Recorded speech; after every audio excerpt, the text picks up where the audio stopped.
Hey guys, it's Munoz Plays. This is episode 5 of my The Great Ace Attorney Chronicles.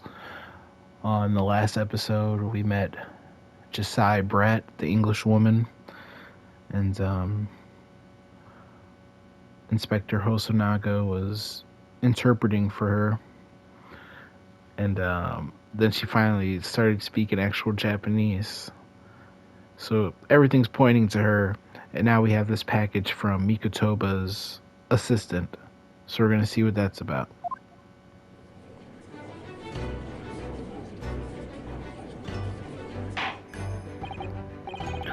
Well, I understand you are the judicial assistant to the defense, but why this sudden ingress into my courtroom? Judicial assistant, and a woman no less. The rules state that females are not permitted into this court of law other than to testify. Yes, I fully understand. I asked only for 5 minutes of time. I have some vital evidence that I must hand over to the defense. You're too late, little girl. This trial has already been concluded. 5 minutes. I will not allow a moment more. But Your Excellency, I am most grateful.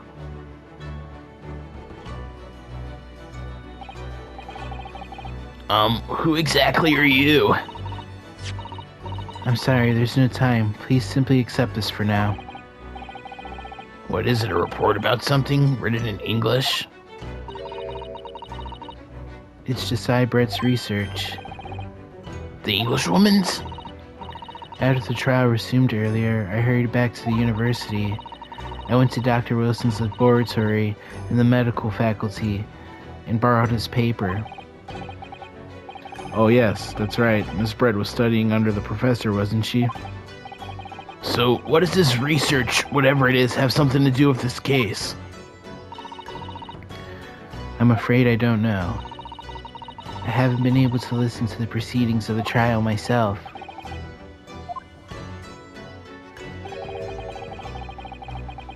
Special characteristics of cure and its effects on human subjects. Interesting. What's that? Time's up. The prosecution demands the immediate removal of this female trespasser from the courtroom. There was too little time for me to read it in detail, but I've summarized what I could on a note just inside the cover. If you think it could be valuable, please cast your eye over it. This is wonderful. Thank you.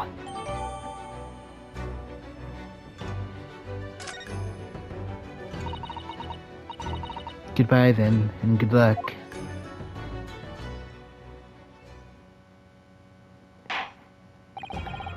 You have had long enough, counsel. We cannot detain our English guests any longer. I ask the prosecution and the defense now one last time. Does either side have any further evidence to present to the court? I presume not, but... The prosecution has made its case convincingly enough already. Nothing more to add, Your Excellency. Ryunosuke, we're out of options here. This really is our very last chance. Yes, I know. Your Excellency, the defense does have new evidence. That look. The unyielding stare of a true Japanese warrior. Well, Miss Brett. Yes, Your Excellency?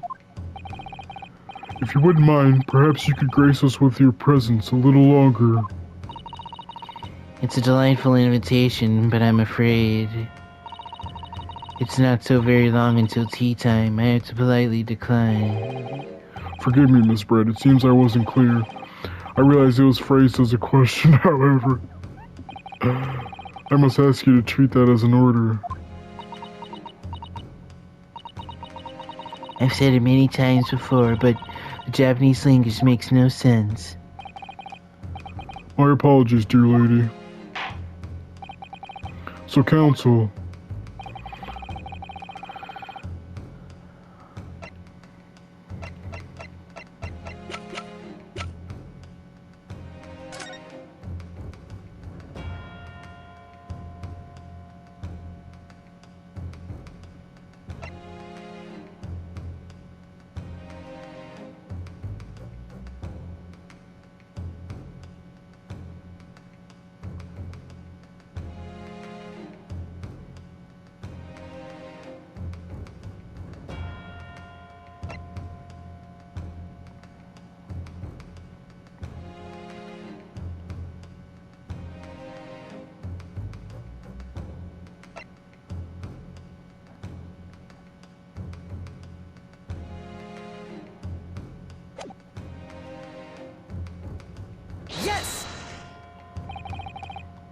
Mr. Cybred, we understand you're studying under Dr. Wilson at UMA University, doing research. Research by sheer coincidence, perhaps, into a deadly poison. What? Poison? Where are you going with this, Counsel? A toxin known as curare, Your Excellency. Even the slightest amount of this deadly poison entering the body leads to instant death. What complete and utter nonsense. Curare, you say? I've never even heard of it. You wouldn't have done. What do you mean? I mean that you wouldn't have heard of curare before, for one very simple reason. It doesn't exist in our country. It doesn't exist?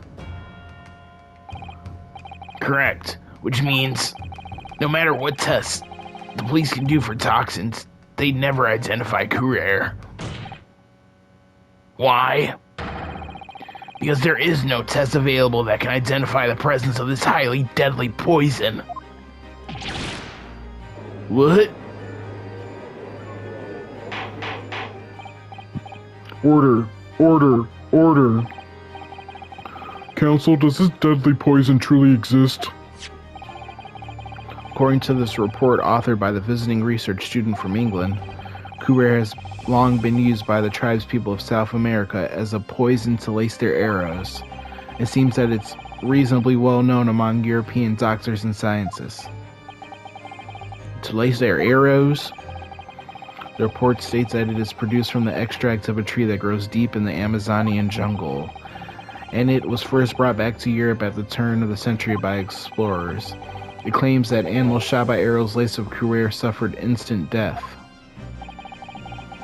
Doesn't that about sum it up, Miss Brett? Attention! Trumpery. These aspersions are utter trumpery.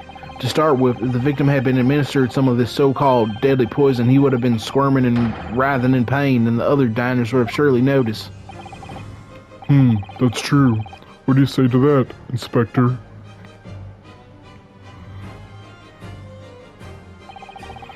Obviously, I would have noticed a disturbance like that.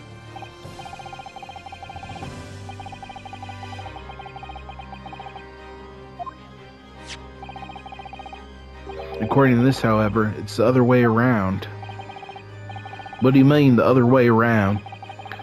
The very fact that the victim didn't show any visible signs of distress is evidence that curare was used. Explain yourself, Counsel. The moment this toxin enters a person's system, it causes instant paralysis. In other words, afflicted victims lose all strength and are completely unable to move. Even if they were in total agony, there would be no visible signs of pain at all. How terrible. Obviously, if a man lost all his strength in his muscles, he'd collapse on the floor. But with a chair under him for support, as Dr. Wilson did, the effects could go largely unnoticed. But I don't follow, Kazuma. That's just paralysis. I thought the poison caused instant death. The full explanation is extremely unpleasant. The poison causes immediate paralysis, as I said, leaving the victim unable to move. But after a short time, the paralysis is so severe it causes the muscles to control respiration to fail. Respiration? In other words, the actual cause of death is suffocation. And all the while, the victim is conscious and aware, just unable to move. That's hideous. To the observer, it looked almost like the victim was slipping peacefully into an endless sleep. But for the victim himself, his final moments would be a living hell. That is the true nature of this deadly curare poison.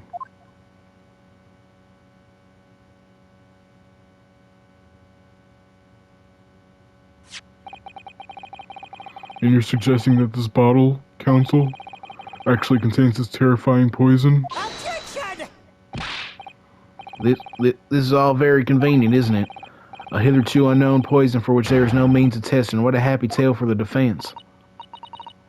If I may. All these facts, you think you're so clever, but you must have... It is you who must be taught. Of course. Dear lady.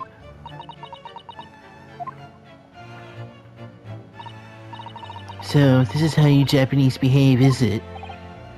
What? You steal another honest hard work and then announce the results as if you discovered them. I'm appalled. What a loathsome act. Well, Miss Brett, the feeling is mutual. Whatever do you mean?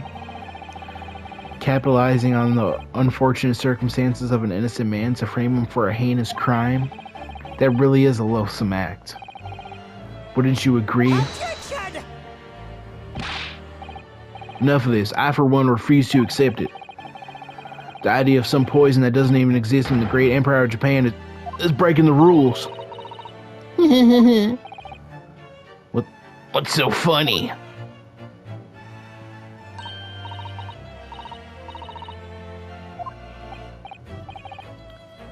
Yes, Miss Brett? May I borrow that bottle for a moment, please? Well, yes, I don't see, why not?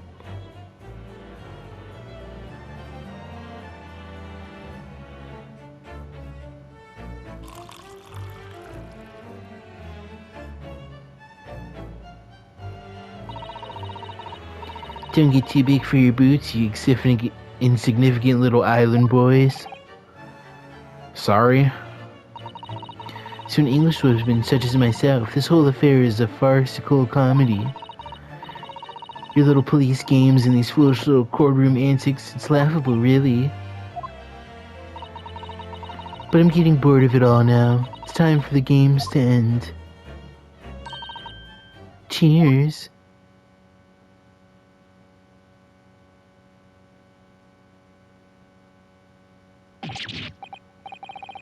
What are you doing?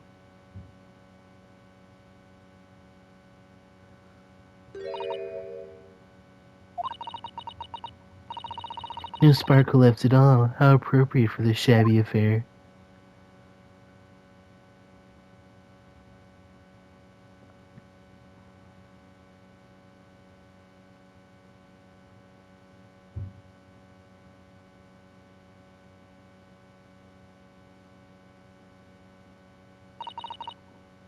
Goodness, whatever is the matter? You all look quite stunned.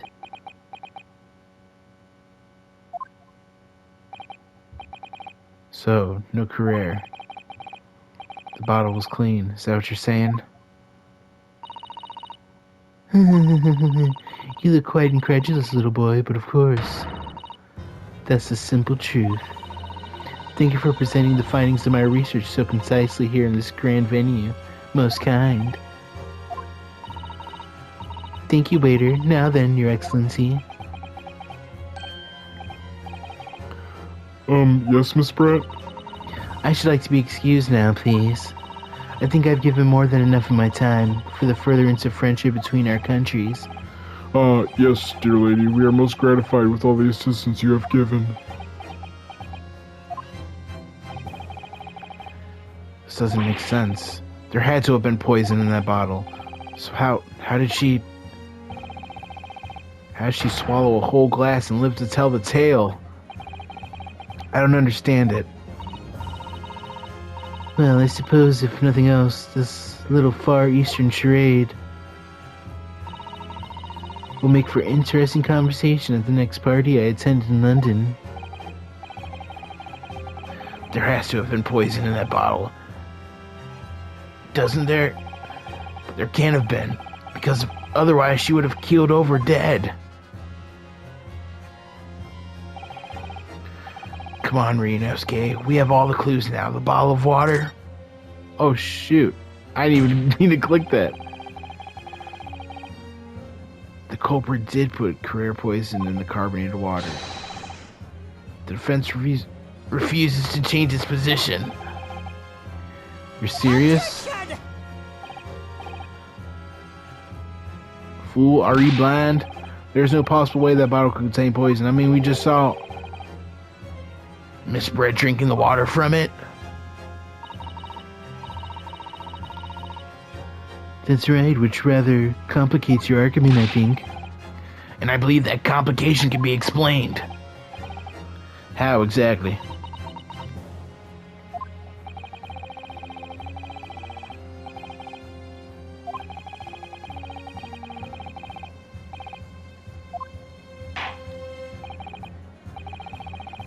Very well, if the defense truly intends to assert this claim, then I must ask you to support the assertion with evidence.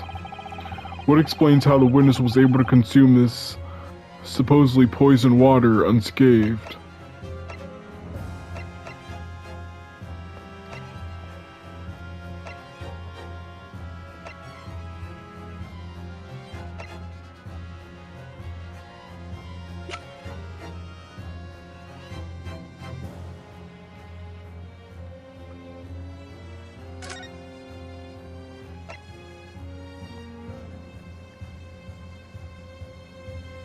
Well, it didn't enter the body through a wound. But that still doesn't make sense, though. Whatever, we're presenting it. Yes! Damn, I was wrong. Oh, I guess I was right. The answer to this riddle is right here in Miss Spread's own research report. Objection! That's not a valid explanation. No. After all, we don't speak English. The report is utter gibberish. This impudent young scoundrel's trying to ridicule the court, Your Excellency.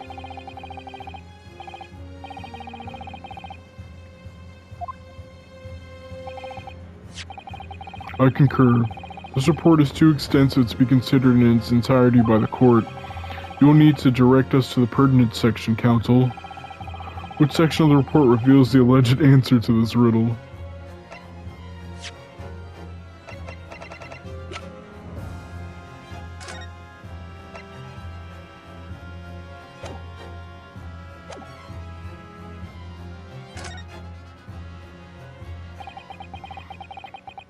We've been hearing a lot about this career poison. And it's left me curious about something. Oh, counsel?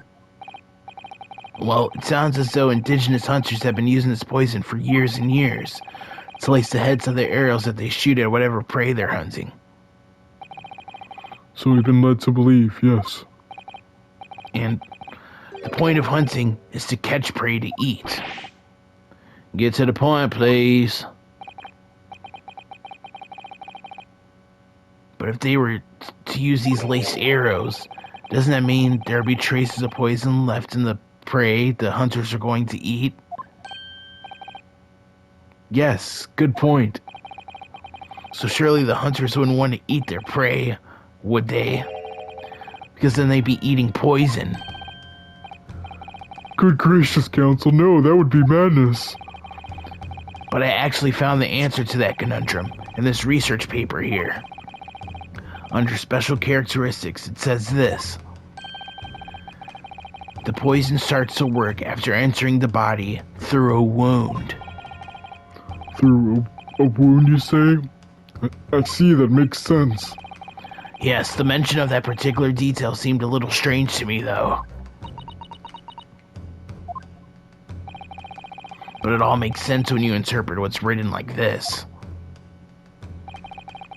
When Carrere enters the body through an open wound, it has terrifying poisonous effects. However, when it enters the body via the mouth, it has no poisonous effects whatsoever. Miss Brett, you authored this research. You knew Carrere's special characteristics. And you knew that you could make a spectacle of drinking that water without any danger to yourself. You meddling little rapscallion! Well, Ryunosuke, it turns out you're an even better lawyer than I thought you'd be. Really? Objection! All this poison talk is fascinating, I'm sure, but I fail to see how it possibly... So the little inbred little puppy has a new toy to play with. Some fact he read in a book. But I'm afraid knowledge doesn't suit you, little boy. It only makes you look silly. What are you trying to say? Your schoolboyish logic has a fatal flaw. Schoolboyish? Flaw? As even your brain has managed to deduce, Carrera is safe to ingest. It seems likely that its effects are neutralized by the acidic nature of the gastric succus. Oh, yes, well, of course. So if this lethal poison is completely harmless and drunk, the professor wouldn't have died when he swallowed it, would he? Let's rat. Good gracious. It's basic science, science that even a schoolboy should be able to understand. No? Order. Order in the court. Order. The logic holds. If the lady and the professor drink the same poison, they would be infected in the same way. Are you trying to suggest? Yes, this career poison is completely irrelevant to the case on trial. That's right. Surely even a little cockroach like you could understand something as simple as that.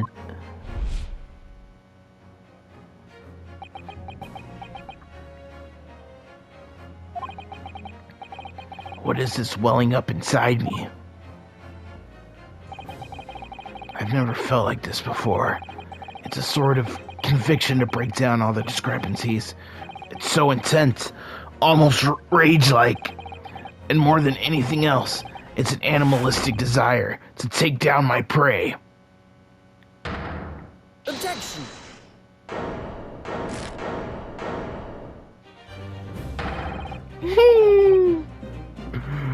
I don't think so, Miss Josiah Brett.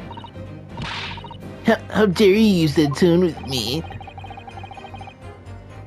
You know very well that there's no fatal flaw here. You know exactly why, even though both you and the victim swallowed the same poison. You are alive, but Mr. Wilson is dead. Counsel, I'm sure I don't need to remind you. You must provide compelling evidence. As we know now that this poison is completely harmless when ingested, why would Dr. Wilson alone have been killed by the courier?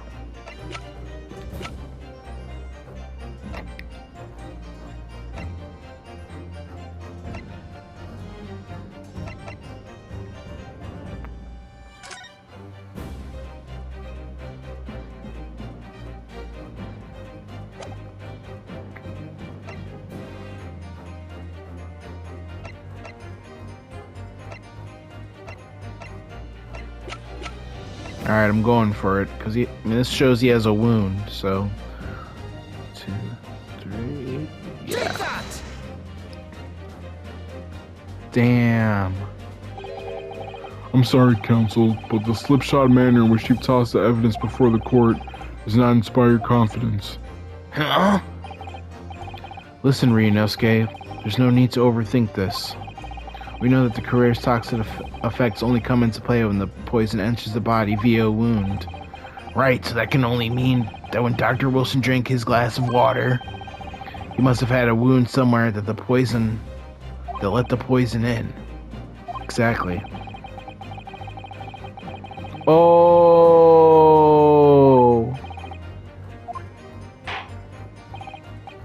Counsel, I don't need to remind you. Wait, what the hell? You just said this. Okay.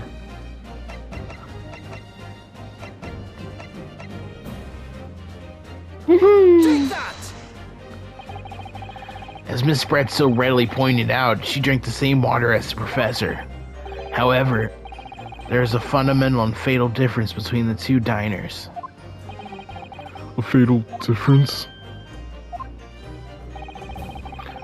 The toxic effects of Carrera are only felt when the poison enters the body through an open wound, so for a healthy person with no injuries, drinking it is completely harmless.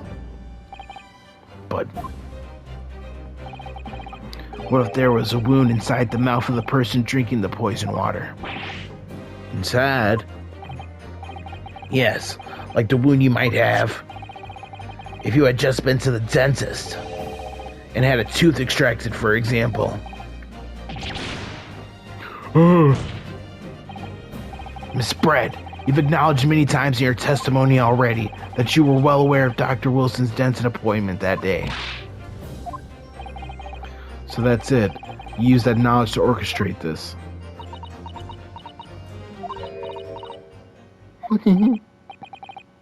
She... laughing? I don't like to repeat myself, but honestly I can't resist. These childish courtroom games and your half-baked arguments are so puerile. What do you mean? Don't worry, little schoolboy, you found out soon enough.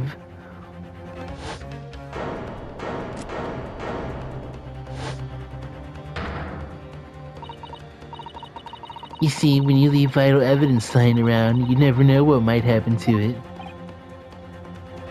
No. I mean, you could just slip.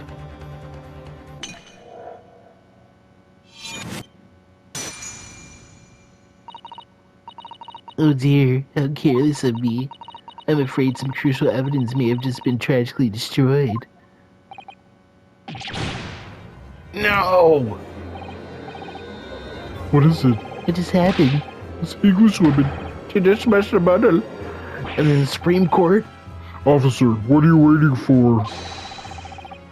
Collect up as much of the water from that broken bottle as possible, at once! You're wasting your time. This delightful carpet under my feet here was a gift from the British Empire. I assure you, it will soak up the water beautifully. You have neither the technology nor the presence. Yeah. How could you? You won't get away with this. You can thump the bench and shout as much as you like, little boy, but I'm afraid we'll never know now, will we? If there really was poison in the bottle. Or not. You... And let us not forget, we still have some very compelling evidence left intact. Isn't that right, counsel, for the prosecution? Of course. You're referring to this photographic print, I presume, dear lady. That's right, and really looking at this photograph, it's as clear as day, isn't it? The poor professor was sitting with his back to me. So of course the only person who could have shot him from the front is the little schoolboy. Objection! No, you killed the victim that day, using Carrere.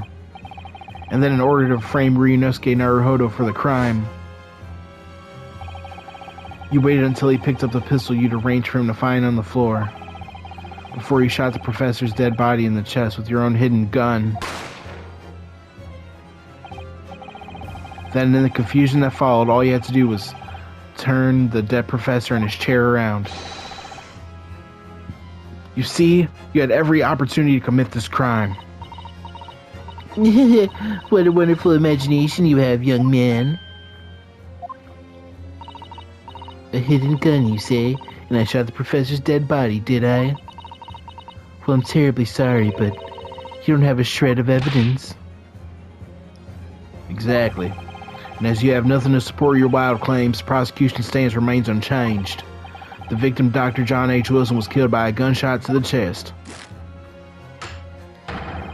Delivered in cold blood by the accused Ryunosuke Naruhodo. This is unbelievable. How could this be happening? We had her, but now, is she really going to get away with it? The way she destroyed that evidence was obscene. Ryunosuke. Yes? We've come this far, but now you're the only one who can finish it. What? What do you mean? We've lost a vital piece of evidence, it's true, so if there are any clues left for us to use now, they must be in your head. In my head?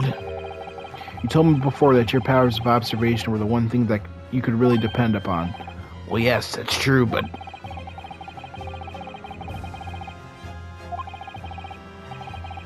So think back now. Try to remember every last detail about the scene that day. Everything you saw, everything you felt, every color, every smell.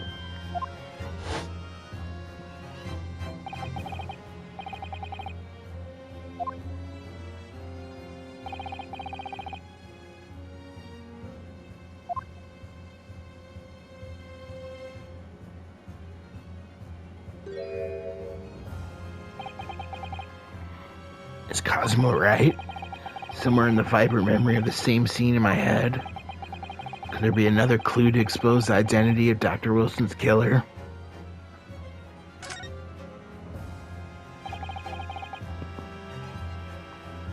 Actually, Cosmo, I think I might have something. Thinking back over everything I saw, I think I might have uncovered another clue. You always have something up your sleeve, don't you, Rinosuke? Come on then, let's wipe the smug smile off that Englishwoman's face with some evidence. Alright, I can't wait. It's been niggling me for a while that something feels amiss in my memories of that day. Whatever it is could be the key to arriving at the truth about all this. It's here somewhere, the clue that shows how Dr. Wilson's real killer must have been his.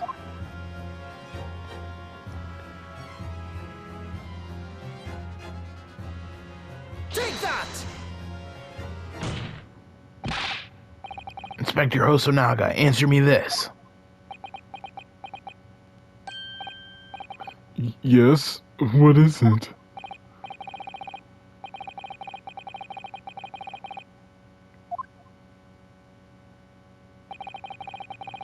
As you've said a number of times now, you strive for perfection in your investigations, don't you? Absolutely. I wonder, therefore, perhaps you took anything else from the scene of the crime. Like, for instance, the plate of a steak that you took to the victim's table that day? Attention! Wait a minute, where are you going with... Where are you going with this, little boy? It's just a memory that's been troubling me. What memory? I saw the scene shown in the photographic print with my own eyes that day. And I saw that on the wooden base of the plate that the steak was served on was a spattering of blood. What?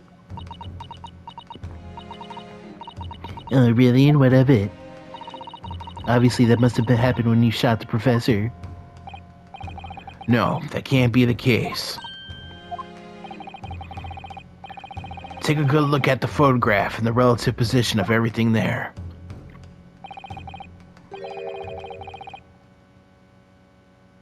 The plate of steak is almost directly behind the victim.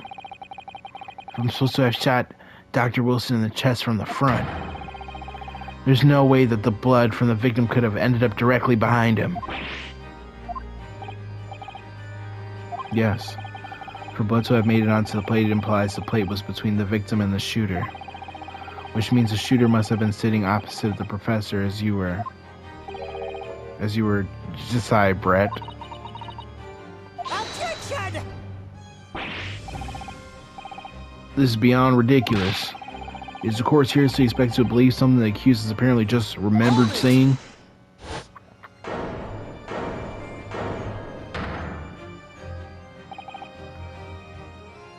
This could be the moment that my entire career in the police force has been leading to. Inspector, you mean... Yes, I took the plate, in the interest of preserving evidence for the scene of crime. I took it, meat and all, and I don't care if they call me a crime scene thief because of it. You did what? You did what? I took the steak that you had been eating, Miss Brett. I took the steak that the sergeant had been eating. And I did it all in the name of justice. Then we can find out for sure whether or not there's a blood stain on Miss Brett's plate. We must examine it now.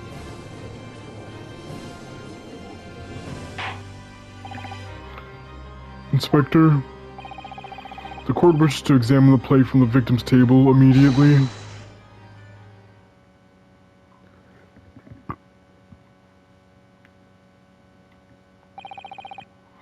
Sorry for the delay. Here's what you ordered. The steak. Well, what about the blood? Is there blood on it? Of course there isn't. Quickly, Inspector. The blood, man. Show the court. Of course. Examine the plate at your leisure.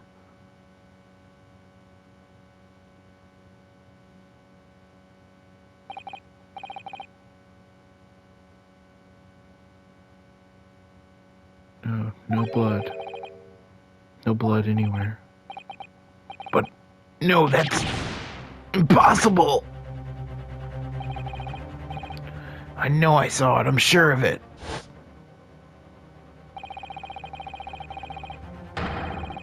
It was right there on the table behind the professor. There's blood on the side of the plate.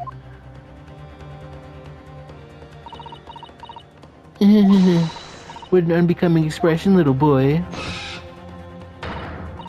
You see, this is why I always say you can't trust what the Japanese tell you. I couldn't agree more. In the case of this disgrace to the Empire, I believe we may finally have reached a conclusion in this trial. This let's pretend attempt at courtroom proceedings is painful to watch, but I do promise to do my best to forget all about it when it's over. this sorry-looking stake reveals the facts all too clearly. If the sorry-looking accused wishes to examine it again, be my guest. I mean, there's bite marks from something that doesn't look like a lady would do, but...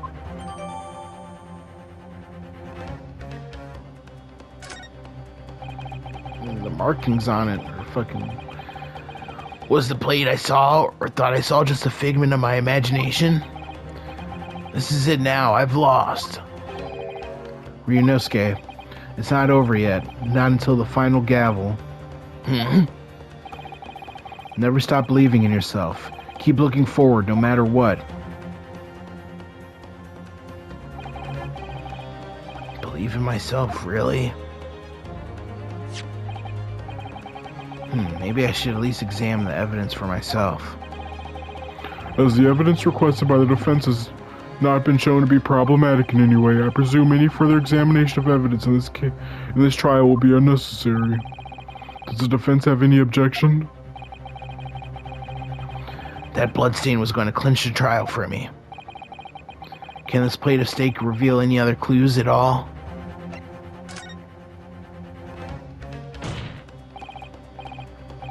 Your Excellency, please wait. This plate of beef is hiding another clue.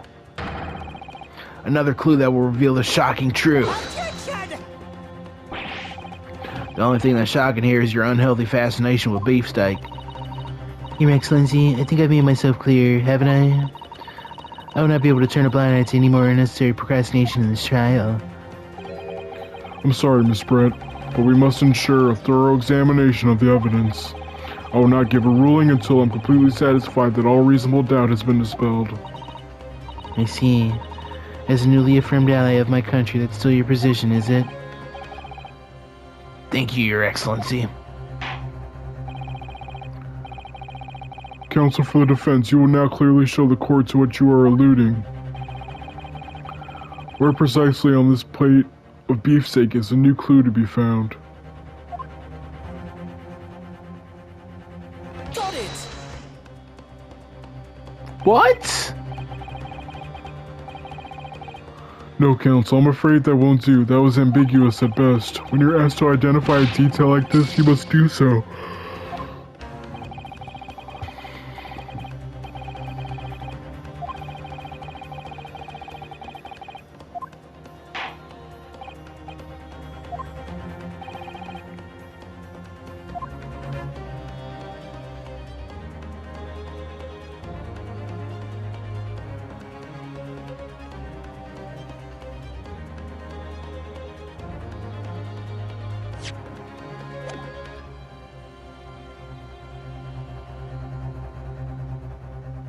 Dang, man, I can't even pull up my court record.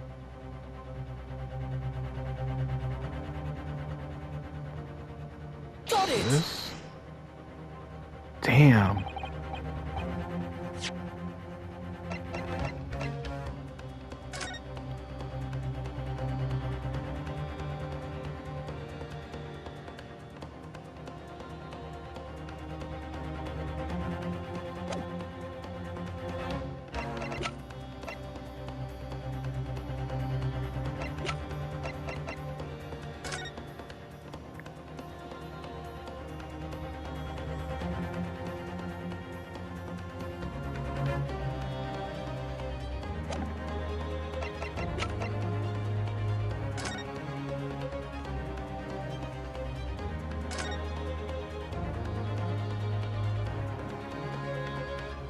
What the hell? What in the world is this? I think it's a Koban coin. And the hallmark is from the Hoei era, I believe. No, I don't mean what is it. I mean, what's it doing there?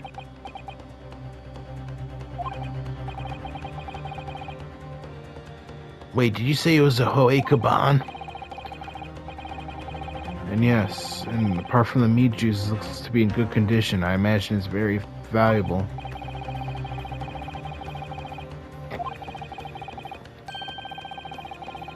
I've heard of pearls before swine, but I've never heard of bullion and bouillon. I don't think you ever will again. This is extraordinary, though. This means...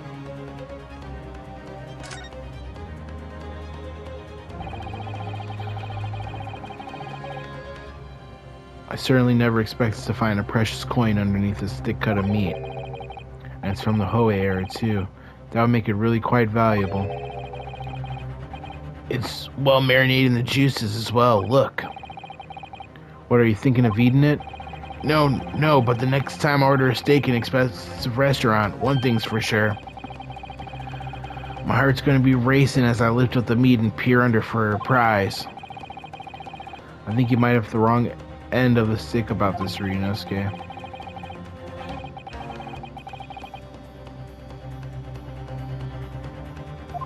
Oh, so this must be that other dude's steak.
What the heck, man?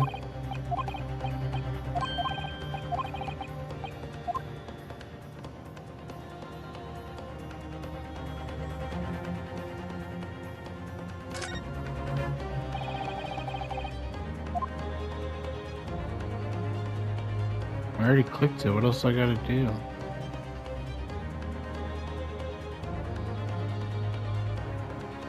Oh, presents it. Tweaked. Good gracious, that's... A Koban? What on earth? Oh, Aerobon at that. Miss Brett, this is in fact the beefsteak that you ordered at the restaurant on the day in question, is it? Tell me, why is there an old coin seemingly hidden underneath the meat? Very ridiculous question. How should I know? I've never seen that thing before in my life. I don't know what this is. I don't know no part of it. I fail to see how this is relevant. A coin under the meat? That could simply have been a careless mistake by the chef in a moment of distraction. Don't be absurd. We're supposed to believe that this happened by accident in the kitchen? A rare Hoe Kaban just happens to be underneath that piece of steak? If this turns out to be irrelevant to the case, I'll rip up my ticket to Great Britain right now. He's right, it can't be a coincidence. Your Excellency. Yes, Counsel? A rare Hoe Kaban just happens to be hidden underneath that piece of steak. If this turns out to be irrelevant to the case, I'll give up my lawyer job right now. By all means, don't let us stop you. No one invited you anyway.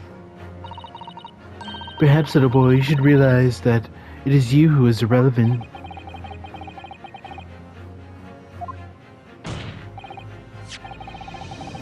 The point is, it's essential that we ask the owner of this coin if he can explain what it's doing under that steak. The owner?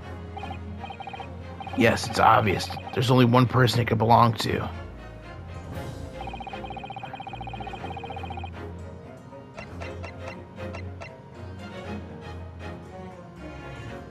Take that!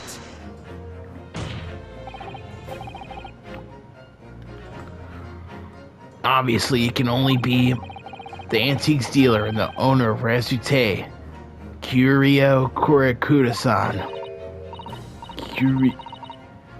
Is it Mr. Cucumber something? Honestly, these ridiculous Japanese names are unfathomable. Ah, yes. The old man who testified earlier alongside the military sergeant, correct? Yes, Your Excellency. I remember him saying that it was up to something with his Koban coin when it happened. At exactly the same moment the gun was fired. The gunshot interested me not. I was far too busy on the floor. Too busy on the floor? Sorry, what were you doing? Hunting for treasure. Indeed, Oe Kaban, my prize coin. Then this Hoei Era Kaban. Do you mean to tell me? No, please buy with Korakuda-san's Koban. Be sandwiched between the victim's beefsteak and its plate. It makes no sense. Which is why I'm asking to bring Korakuda-san back to the witness stand so we can ask him. Officer, bring both witnesses that testified earlier back in here. Without a moment's delay.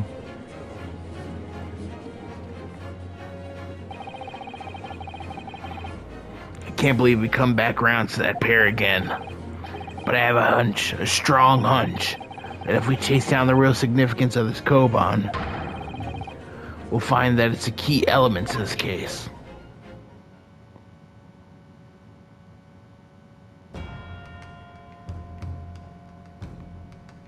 Oh, man.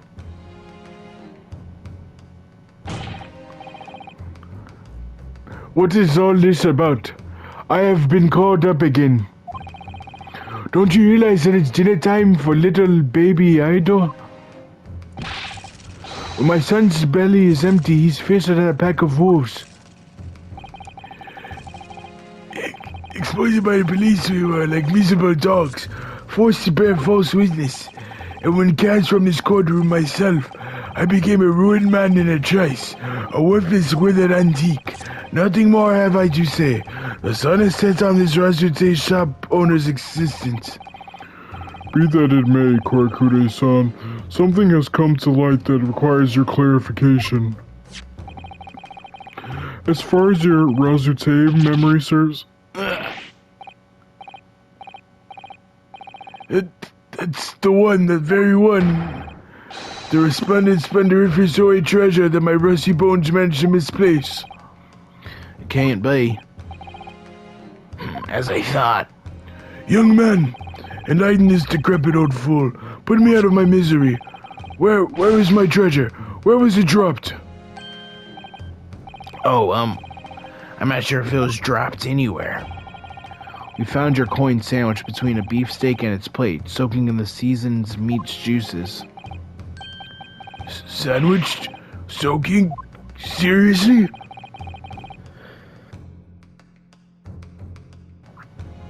Clearly, it couldn't have fallen there by accident, which means somebody must have hidden it there on purpose. Somebody concealed my OA treasure between a slab of meat and a metal plate? Who would do such a thing?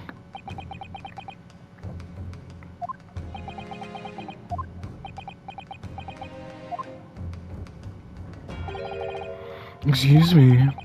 Can I say something? Yes, of course. Proceed, Inspector Hosonaga. I mentioned this earlier on in the trial, but I was working undercover in the restaurant in order to investigate another case. Oh, yes, that's right. The secret undercover operation. The Carnival is a high-class Western cuisine restaurant. It attracts wealthy diners, including many foreigners. Recently, there's been a run of similarly executed thefts, targeting the restaurant's rich clientele. A number of such incidents have been reported to the police bureau. Wicked crimes indeed. We wanted to nip the case in the bud quickly, especially with so many foreigners being affected. I'm doing the wrong voice. So that's why you were sent in undercover, is it? Yes, I took on the job of waiter at the restaurant in order to flush out the criminal. It seems likely that this Koban incident is the work of the same thief. So unbeknownst to us, there is a master thief at work in the restaurant on a regular basis. The place was already the scene of several crimes, it seems.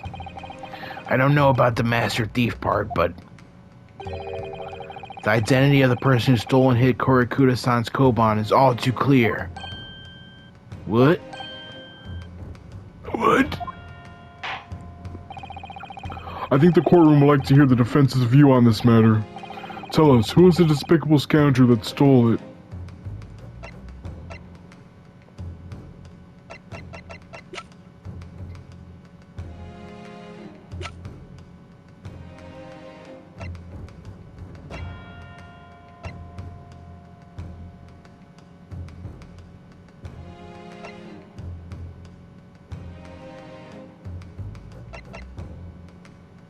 I gotta guess him.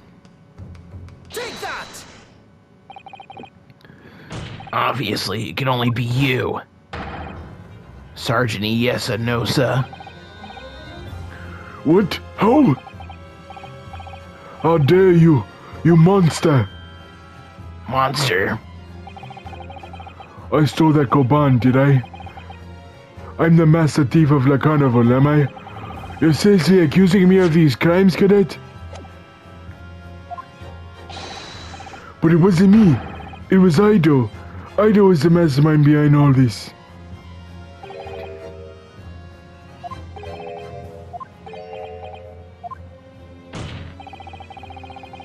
You would push the blame for your crimes onto your own son, innocent little baby. It's you who's the monster, Sergeant Nosa.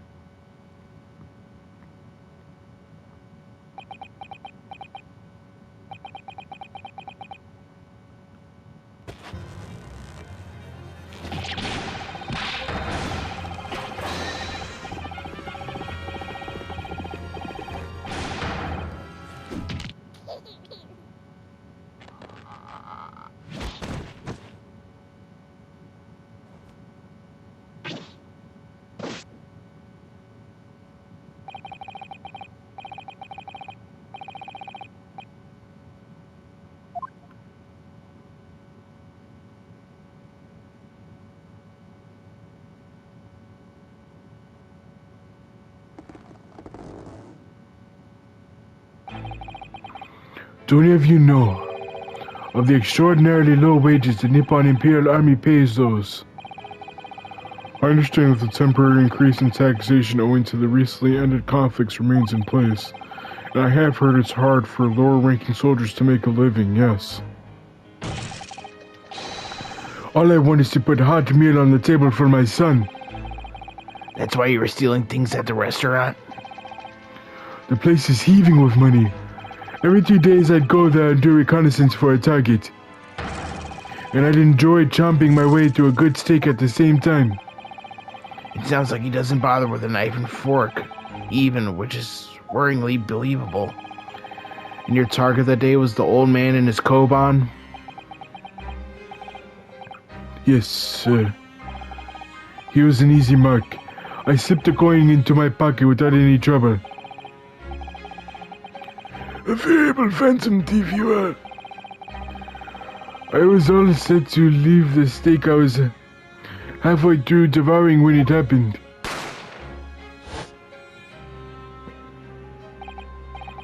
Yes, when the professor was shot. I knew that if the police conducted a search and found the coin in my pocket, I'd be finished. I do too. So I hid the incriminating evidence as fast as I could on the double. I slipped it under a steak, hoping that I'd be able to rendezvous with it again at a later date.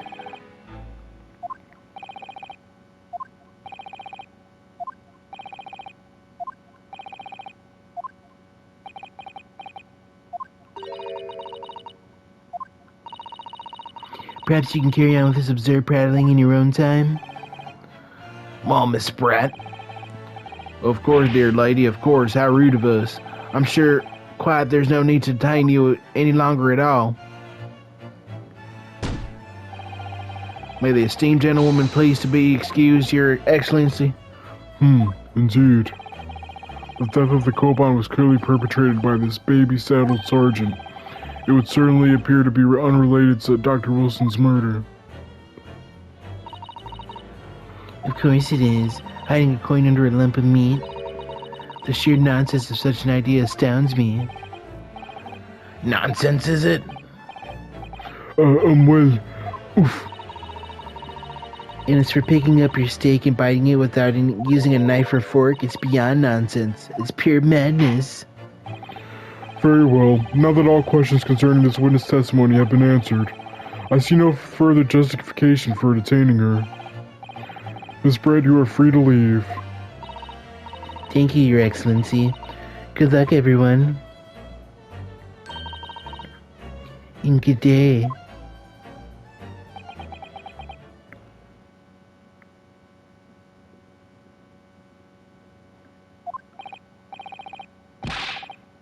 Brinosuke, what's the matter with you? There's no time for daydreaming.